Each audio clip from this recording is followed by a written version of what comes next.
This is Sidney Finkelstein back again with the 5 worst CEOs of 2012. Today is number 2, Aubrey McClendon, the former chairman and now CEO of Chesapeake Energy. Chesapeake Energy is a really interesting story because it is the second biggest natural gas producer in the country, and McClendon has been a real champion of fracking, which turns out to be a revolutionary technology that is one of the reasons why American self-sufficiency in energy is now being forecast by a number of experts. So there's some really impressive things this man has done. But I would have to say that more than anything else, McClendon has real separation problems.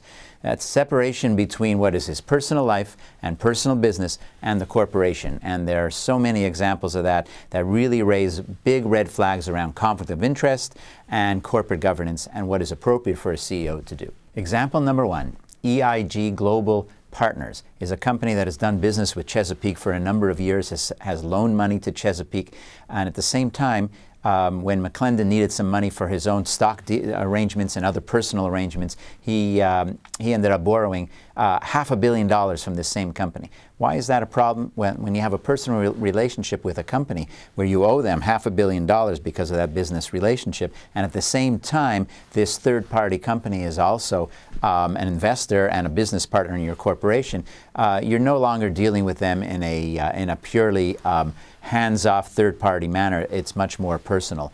It's not anything you're ever going to see by any expert on corporate governance on how to behave, and I think it's a danger sign that he did that.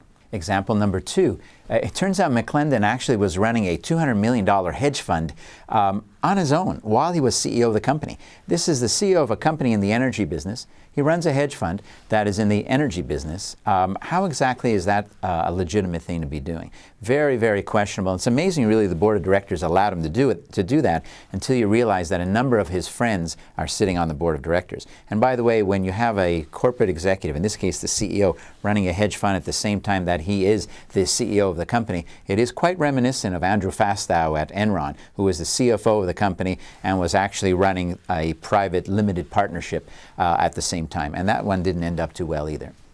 And then finally, McClendon kind of reminds me of the Regis family that were running Adelphia a number of years ago. That became very famous. They were running it almost as their own personal piggy bank.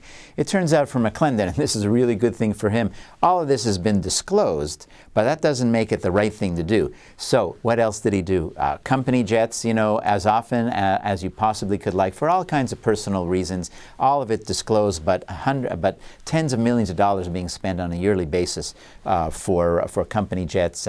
He's also an owner of the Oklahoma Thunder, the basketball team, and it turns out that he also arranged for Chesapeake to be a corporate sponsor of the team at the same time that he was a personal owner.